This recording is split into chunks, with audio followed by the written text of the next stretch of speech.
Bonjour, bienvenue sur le podcast Au fil des lunes. Je suis Claire Vigrimaud. Je suis hypnologue et professeure de yoga. Vous pouvez me retrouver sur le site clairviyoga.com, KLERVYOGA.com, où je vous présente toutes mes activités. Toutes les semaines, je reçois des invités dans ce podcast qui nous parlent de leurs activités autour du bien-être, que ce soit l'hypnose, le yoga, le reiki, la sylvothérapie et bien d'autres thèmes encore. Alors sans plus attendre, voici l'épisode du jour. Dans cet épisode, je retrouve Isabelle. Isabelle est professeure de yoga. Elle s'est lancée dans cette voie il y a 3 ans en quittant son emploi de fonctionnaire. L'entrepreneuriat est au cœur de notre discussion, ses bonheurs comme ses difficultés. Bien loin de la semaine de 4 heures décrite dans le best-seller de Tim Ferriss, Isabelle ne compte pas son temps de travail. D'ailleurs, cela n'est pas évident de démêler le travail lorsque notre passion est aussi notre moyen de rémunération, avec tous les écueils que cela peut engendrer. Isabelle nous partage le quotidien d'un prof de yoga, entre préparation des cours, gestion de la comptabilité, transport, échange avec les élèves, recherche pour progresser dans ses connaissances. Nous discutons aussi du rapport à l'argent dans le monde du yoga. Les questions se posent sur comment trouver sa juste rémunération, ajuster son taux horaire ou déterminer sa valeur. Une discussion en toute transparence sur un sujet épineux, dont le retour sur investissement en temps d'écoute de l'épisode vaut son pesant d'or. Bonsoir Isabelle, je suis enchantée de te retrouver. Je t'avais déjà interviewé pour le 3e épisode du podcast. Tu es professeure de yoga et j'avais envie de te recevoir un petit peu aujourd'hui pour parler d'un sujet qui est l'entrepreneuriat. Tu es donc auto-entrepreneuse. Est-ce que tu pourrais nous parler peut-être des difficultés, des joies que tu as dans ce statut ? Alors déjà, merci de me recevoir de nouveau ici. Je suis ravie de pouvoir échanger. Alors c'est vrai que le sujet de l'entrepreneuriat, c'est un sujet qui est un petit peu délicat parce que, surtout dans le monde du yoga, on va dire, ça on en parlera un petit peu plus tard, le rapport entre yoga et argent, ça je pense que c'est un gros morceau dans l'entrepreneuriat. Je pense que déjà le premier truc à dire, c'est un truc positif, être entrepreneur, si on a l'état d'esprit un petit peu d'aventure, si on aime bien finalement s'imposer ses propres règles, faire son propre emploi du temps, c'est super. Après, je pense que tous les livres de Tim Ferriss, par exemple, La semaine de 4 heures ou quoi, ont donné une vision très, je pense, un petit peu édulcorée de l'entrepreneuriat. Donc, c'est des bouquins qui sont super intéressants. Il y a beaucoup, beaucoup de choses à apprendre. Mais en fait, il faut pas oublier que c'est pas parce qu'on travaille beaucoup qu'on va gagner beaucoup d'argent. C'est pas parce qu'on travaille beaucoup qu'on va s'en sortir, même s'épanouir en fait, parce que on se rend pas compte, mais des journées qui font 12 heures, c'est peut-être pas épanouissant en fait, même si on aime ce qu'on fait. Donc il y a la notion aussi d'efficience en fait, c'est-à-dire de juste effort par rapport à ce qu'on reçoit. Et ça, même si on est dans un domaine où on nous dit qu'il faut donner, à un moment, je pense qu'on est aussi dans une société où il faut trouver son équilibre.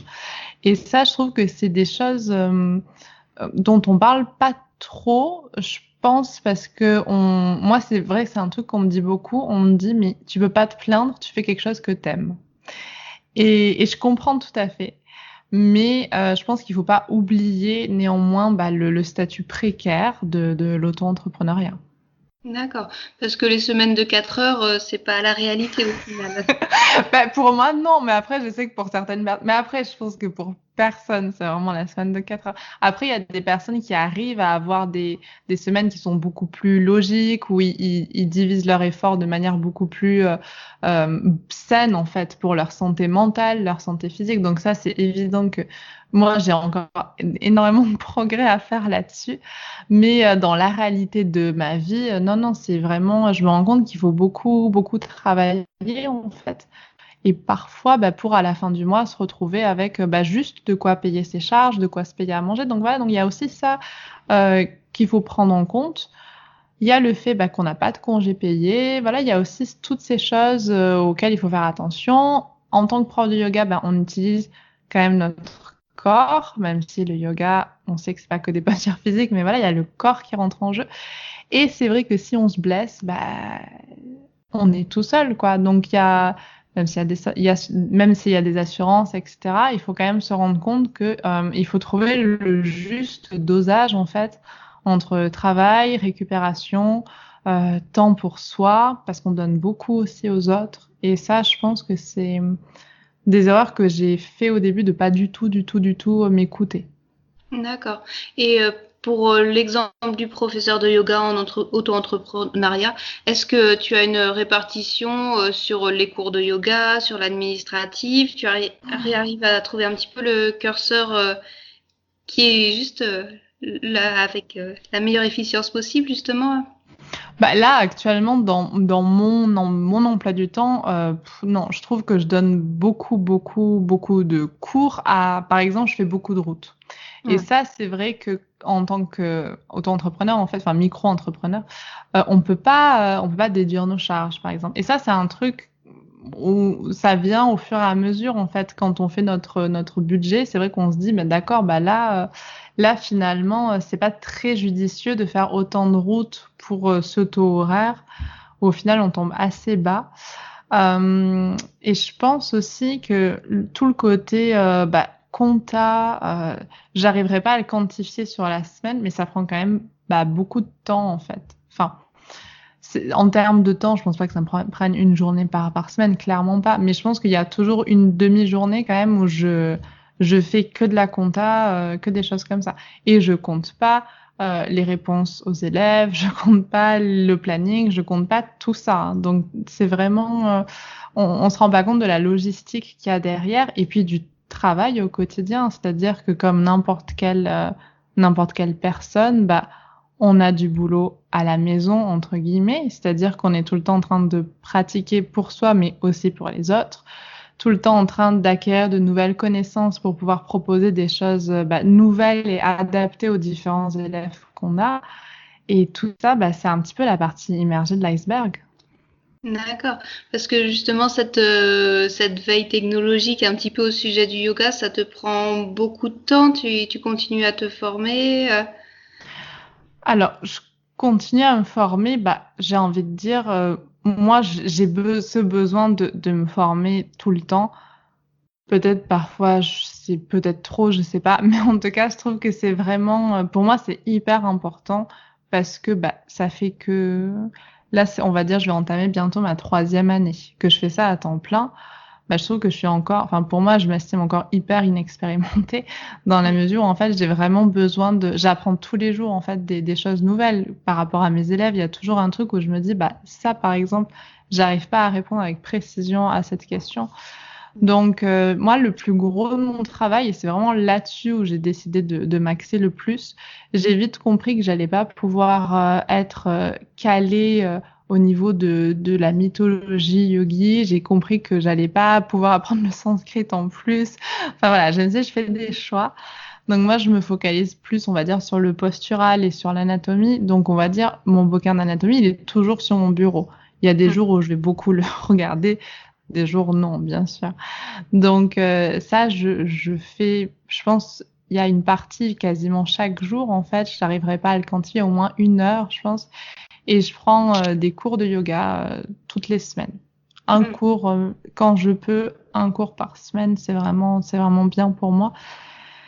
Et je pense que c'est ça, en fait, qui permet aussi, il faut quand même parler de, toujours, hein, du point de vue de l'entrepreneuriat, de garder ses élèves, d'en avoir de nouveaux, de pouvoir en rencontrer, de pouvoir proposer quelque chose qui plaise, en fait, aux nouveaux arrivants aussi. Et ça, je pense que ça se passe aussi dans le renouvellement. Si on fait toujours la même chose, je sais pas jusqu'où on va, en fait, en faisant ça. D'accord. Et tu arrives à couper? Il y a des semaines où tu prends des vacances où c'est vraiment off pour le yoga ou C'est relativement difficile parce qu'après, c'est vrai que comme on disait, quand on aime son métier, on n'a peut-être pas envie d'arrêter. Enfin, même en vacances, je vais pratiquer. Après, je pratique beaucoup moins que voilà quand c'est mes semaines de travail. Après, couper totalement, c'est relativement difficile parce que il y a toujours les élèves qui envoient des messages pour les réservations, etc. Donc, en fait, j'ai toujours un lien, en fait, avec ma vie professionnelle. D'accord. Et tu arrives un petit peu, enfin, à te renouveler tu as pas peur justement d'arriver à une sorte de block-out de l'écrivain, d'avoir peur du renouvellement qui n'arrive pas. Je sais pas si. Ben ça, je pense que ouais, ça c'est ma plus grande peur. Je dois avouer, c'est vraiment. Et parfois, mais après, ça c'est pas bien non plus parce que j'essaie de changer mes séquences assez souvent Mhm. et je pense que mes élèves ont rarement 2 fois la même séance. Et parce que j'essaie de m'adapter quand même suivant leurs petits problèmes ou leurs envies du jour aussi. Et c'est vrai que si ça m'arrive de proposer un truc similaire, je me dis, oh là là, mon Dieu, c'est pas bien. Et en fait, il y en a plein qui me disent, bah, on aimerait bien retenir, mais on retient pas. Et c'est normal qu'ils retiennent pas, vu que je leur propose toujours un truc différent. Donc, à la fois, il y a cette envie de nouveauté, mais il y a aussi, ah, est-ce qu'il faudrait pas plus répéter des choses? Donc, maintenant, j'arrive à être un peu moins contrôle fric, c'est-à-dire que Mhm. maintenant, j'arrive à leur faire répéter des choses. Et comment dire, j'essaie de faire sur plusieurs séances un truc un peu évolutif. Comme ça, ils ont quand même l'impression de trouver un truc nouveau. Je pense que c'est important, mais en gardant des bases qu'ils ont déjà vues. Donc ça, on va dire, c'est mon petit équilibre que j'ai en ce moment, mais je pense que dans 2 mois, il évoluera encore. Oui, mais c'est amusant. Moi, j'ai un petit peu ce problème-là aussi. J'ai l'impression qu'il faut que sans cesse je me renouvelle. Après, j'aime aussi ça parce que j'aime donner des thèmes à des séquences, mais parfois ça va être changé complètement. Ça va être du power yoga et du yin yoga la semaine suivante. Et voilà. Moi, je sais pas si c'est bien ou pas pour les élèves. Moi, je m'amuse à le faire, mais c'est vrai que parfois, bah, s'autoriser de faire 2 fois exactement la même séquence, c'est peut-être pas si mal que ça non Mhm. plus. Ouais, mais c'est ça. Et en tout début d'entretien, tu évoquais un petit peu le sujet du yoga et l'argent. Tu as eu des difficultés peut-être pour dépasser certains blocages, pour te faire payer, déterminer la juste valeur de ton enseignement? Mais là, on va dire, c'est un travail sur lequel je suis encore, je suis encore bien en train de le faire. Je trouve que pourquoi je dis que c'est plus difficile dans le yoga, c'est vrai que il y a plein de traductions, de commentaires des Yoga Sutras de Patanjali, par exemple. Et dans celle que j'ai, et pourtant je l'aime beaucoup, il y a ce sujet de l'argent qui est évoqué à plusieurs fois, parce que c'est un swami relativement contemporain, en fait, qui l'a commenté. Et donc, il parlait de l'argent et il dit grosso modo que, en fait, enfin, je trouve que c'est peut-être un peu simpliste aussi, c'est-à-dire on fait ce qu'on pense être bon et l'argent viendra à nous. Et en fait, il faut pas du tout chercher l'argent, etc. Que c'est, par exemple, c'est très bien les classes par donation. Et moi, au début, en fait, j'ai fait des classes par donation. Bon, je précise juste, j'ai pas fait ça en France, j'ai fait ça en Suisse. Je me suis pas trop mouillée non plus. Je donne pas beaucoup de cours, hein, c'est juste le lundi matin, je donne un cours en Suisse. Et donc la première année, en fait, j'ai fait que des cours par donation. Et ça a été une super bonne expérience. Ça a été vraiment une très très belle expérience parce que je me suis rendu compte déjà que la plupart des gens, ils donnaient vraiment le juste prix. Mhm. Euh, et j'ai aussi fait, alors ça, c'était pas forcément par volonté, hein, mais parfois, en fait, je mettais une boîte et il y avait des fois où je récupérais l'argent en main propre. Bah, quand j'avais oublié la boîte, par exemple, on me donnait plus en main D'accord. propre. Mhm. Et ça, je trouve ça très, très, très étonnant. Enfin, voilà, il y a des petites choses quand même. Et j'ai remarqué aussi que si on était nombreux, les gens donnaient moins Oui. individuellement. Et je me suis dit, mais qu'est-ce que c'est que cette histoire? Et en fait, c'est vrai que ouais, ça m'a pas du tout dégoûté parce que j'ai trouvé que c'était génial et parce qu'en fait, on avait un studio qui nous prenait un pourcentage sur ce qu'on gagnait et c'était OK avec eux, ça leur avait posé aucun problème, ils étaient vraiment hyper ouverts, enfin ils sont hyper ouverts, ils sont géniaux. Là, après, pour eux, c'était pas viable à long terme. Du coup, maintenant, ils nous demandent une location, en fait, comme la plupart des studios. Et à partir du moment où ils sont passés par location, moi, j'ai dit à mes élèves, est-ce que ça vous embête pas si on passe à un prix fixe qui correspondait à peu près à ce qu'elles me donnaient? Elles m'ont dit, bah non, il n'y a pas de souci, nous, ça nous change pas. Mhm. Et c'est vrai que pour moi, ça a changé dans la mesure où finalement, c'était beaucoup plus simple, en fait, dans mon budget pour budgéter.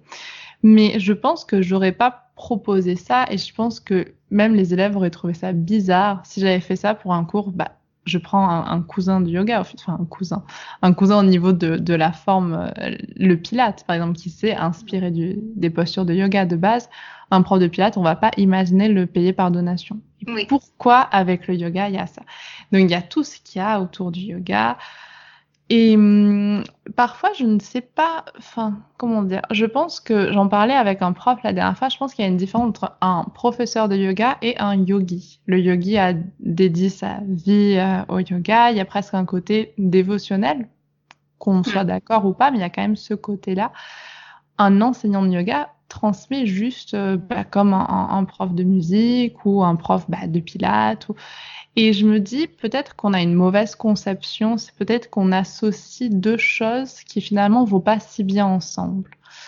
Et du coup, moi, pour l'entrepreneuriat, ça a été, je pense, un problème supplémentaire. Parce que déjà, tout entrepreneur pourra dire, un des trucs les plus compliqués, c'est fixer ses prix. Et quand on rajoute le truc, je fais ce que j'aime, donc je devrais pas être payé, c'est pire. Et quand on rajoute encore le truc, mais de toute façon, le yoga ou la méditation, ça devrait être donné gratuitement. Alors là, on atteint vraiment un niveau de complexité un petit peu problématique, on va dire, pour l'entrepreneuriat. Après, quand tu faisais les cours par donation, j'ai l'impression qu'il y avait un équilibre naturel aussi qui s'établissait. Tu disais que vous étiez plus nombreux, les personnes donnaient moins, donc c'est peut-être naturel. Et c'est vrai que c'est assez difficile d'évaluer sa valeur. Et je pense que on peut jamais évaluer ce que nous on transmet aux autres. Et c'est vrai que c'est souvent plus facile pour les autres d'évaluer ce que eux reçoivent. Et à partir de là, déterminer le prix qu'ils peuvent nous donner. Mais c'est sûr que pour un auto-entrepreneur qui a besoin de faire son budget, donner des cours par donation, ça devient compliqué. Donc là, tu es passé à un prix fixe, tu arrives à gérer ton budget. Ouais, après, c'est toujours très compliqué. En fait, je me rends compte que il y a les locations, en fait. Enfin, il y a tout un il faut vraiment bien compter tout. Et c'est vrai que j'en parlais avec un coach. J'avais fait appel à un coach parce qu'à un moment, ma situation financière était un petit peu précaire. Et j'en venais même à me poser la question, est-ce que je vais pouvoir continuer à vivre de ça? Et en fait, on en était venu à calculer, je pense que à un moment, j'étais descendue, mais à 8 € de l'heure, si on comptait tout, hein, la route, les trucs. Et là, je me suis dit, non, 8 € de l'heure, voilà, il y a un moment où c'est pas viable. Donc, je trouve que ça, c'est vraiment une des choses les plus compliquées, c'est-à-dire réussir à réfléchir, finalement, là, clairement, avec la tête et avec la société dans laquelle on vit. Parce que même si on pense vraiment que ça va marcher, qu'on va attirer les bonnes choses, que l'univers nous écoute, etc., moi, je pense qu'il y a vraiment une limite à cette manière de penser parce qu'on est quand même des êtres incarnés, voilà, on vit sur cette terre. Et je pense que sur cette terre, il y a plein de super choses, mais qu'il faut aussi accepter les règles du jeu.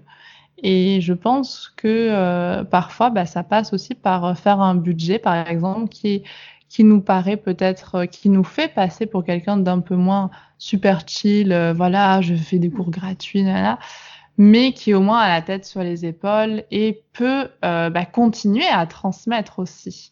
Parce que si on est tout le temps dans on advienne que pourra, enfin voilà, on verra bien ce qui va se passer, en fait, le risque, et ça m'est arrivé, ça m'arrive souvent de voir des profs qui à un moment doivent prendre des pauses, doivent s'arrêter, doivent reprendre un boulot à côté, parce qu'à force de trop être dans le côté, on va donner, au final, en fait, on peut plus donner.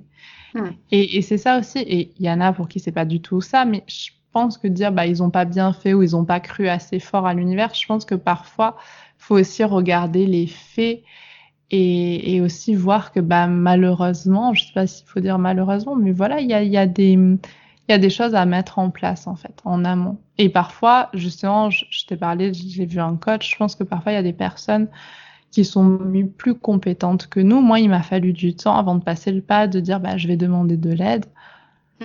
Et au final, ça change quand même tout. Oui. Oui, puis tu parlais du taux horaire aussi et du nombre d'heures travaillées. Je pense que c'est très difficile de quantifier les heures passées dans le travail. C'est vrai qu'il y aura le cours de yoga en tant que tel, mais derrière, il y aura la préparation, il y aura toute cette réflexion, il y aura aussi le prix de la pub, le prix du local, le prix des flyers. C'est très très compliqué de quantifier vraiment ce taux horaire. Et au final, je pense que mis bout à bout, c'est pas très élevé. Enfin, c'est pour ça que c'est pas évident de fixer le juste prix. Mm.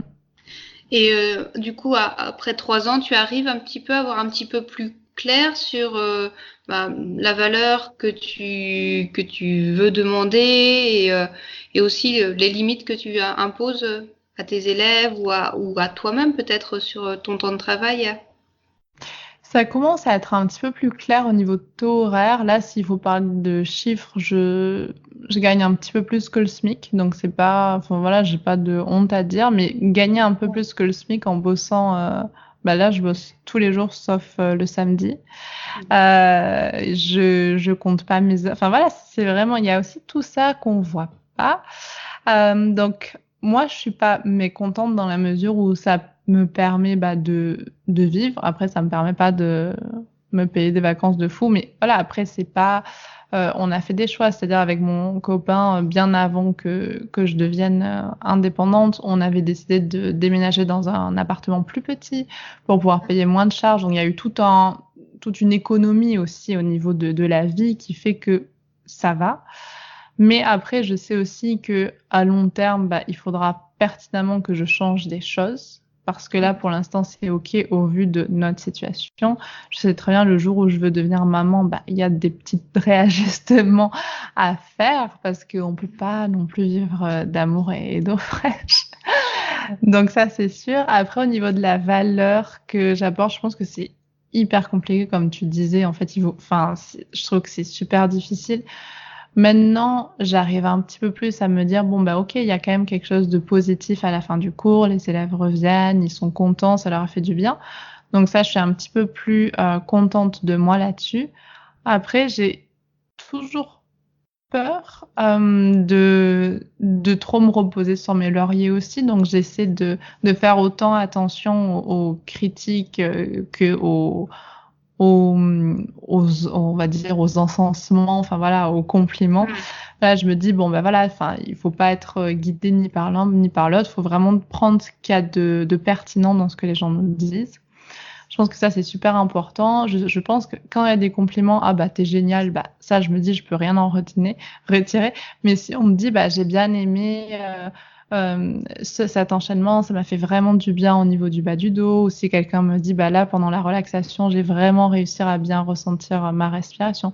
Là, je me dis voilà, il y a des choses que je peux noter parce que là-dessus, on va dire, il y a eu un résultat. Et je pense que j'essaie un peu plus de me fixer sur les résultats, sur les choses tangibles pour pouvoir me dire, voilà, là, il y a de la matière et je peux construire quelque chose dessus. C'est pas du vent, c'est pas quelque chose qu'on m'a dit juste pour me câliner, c'est vraiment quelque chose de tangible. Après, je pense que comme tous les cycles, je pense que là, je suis aussi dans un cycle où je pense que au fur et à mesure, il faudra que je trouve d'autres choses, en fait, pour moi, pour ma pratique, pour mon évolution personnelle. Donc, je me rends compte que c'est pas du tout une évolution qui est linéaire, en fait. C'est vrai que souvent, on pense qu'on va arriver, tac, comme ça, d'un point A à un point B, comme si on montait au sommet d'une montagne. Mais en fait, je pense, et c'est ça qui est aussi intéressant, c'est qu'on passe par beaucoup de creux, beaucoup de vagues, et je pense que ça, il faut accepter, en fait. Les moments où on est dans le creux, parce que c'est dans le creux de la vague, souvent que on arrive à avoir un second souffle, où on arrive peut-être à se dire, en fait, tout ça, je le veux plus et je veux autre chose et se réajuster petit à petit. Donc, je pense que ça m'a appris à être peut-être un peu plus patiente parce que je me rends compte que, comme on disait, c'est pas parce qu'on travaille beaucoup, beaucoup, beaucoup que pour autant on va s'épanouir, on va aller vers là où on veut. Je pense que c'est vraiment plus une question de découverte au fur et à mesure et c'est pour ça que finalement, la pratique pour soi de méditation et du yoga est juste super importante, quoi, parce que en fait, ça permet de prendre la température au fur et à mesure de là où on veut aller. Oui. Et justement, où tu veux aller, tu arrives à déjà avoir quelque chose qui vont changer dans le futur, dans ta façon de transmettre le yoga, ou peut-être même dans complètement d'autres domaines?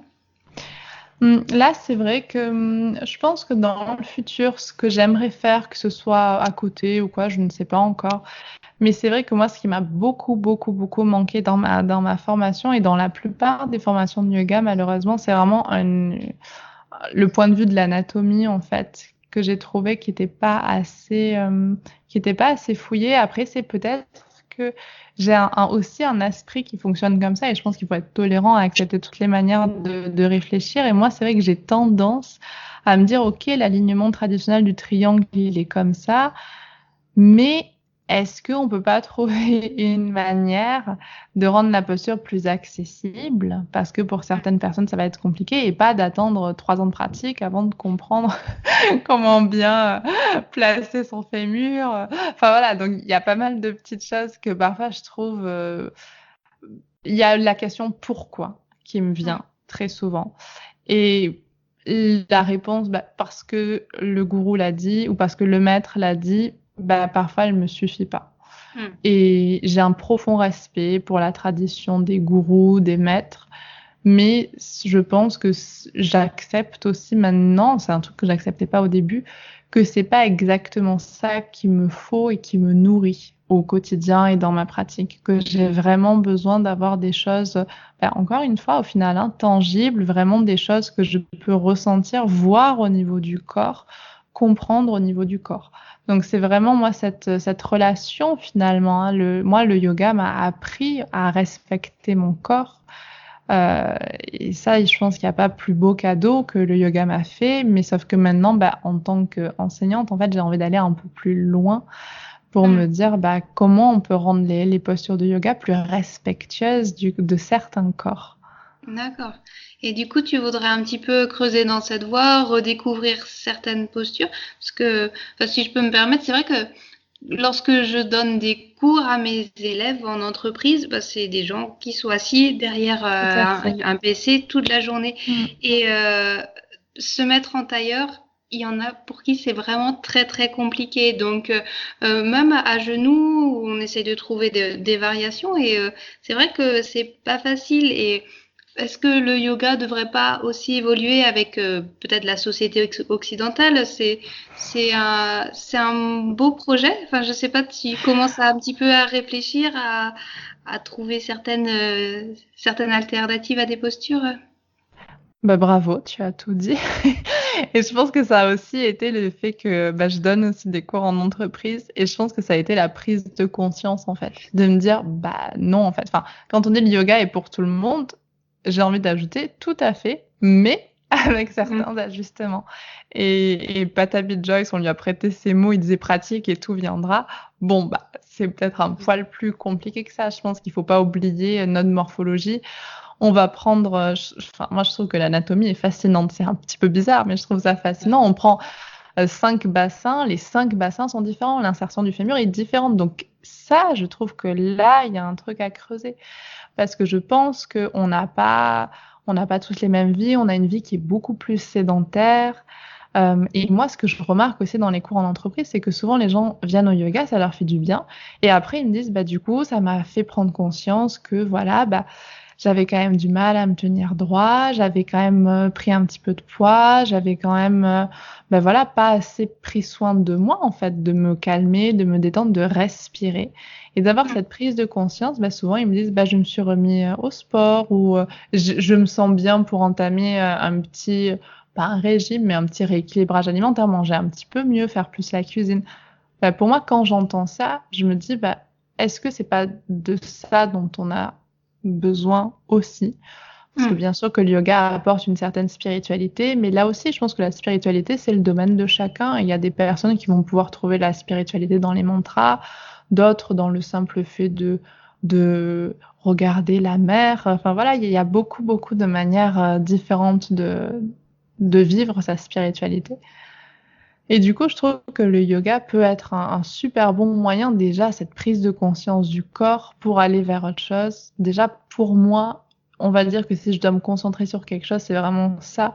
Et comme tu dis, nous, occidentaux, on a quand même, faut pas oublier, hein, on est assis beaucoup, on prend beaucoup la voiture, on a des vies qui sont juste hyper stressantes, on a des vies où on oublie de respirer, de regarder le ciel. Et ça, je pense que peut-être, peut-être que parfois on va chercher un peu trop loin et je pense qu'on rejette un peu la simplicité.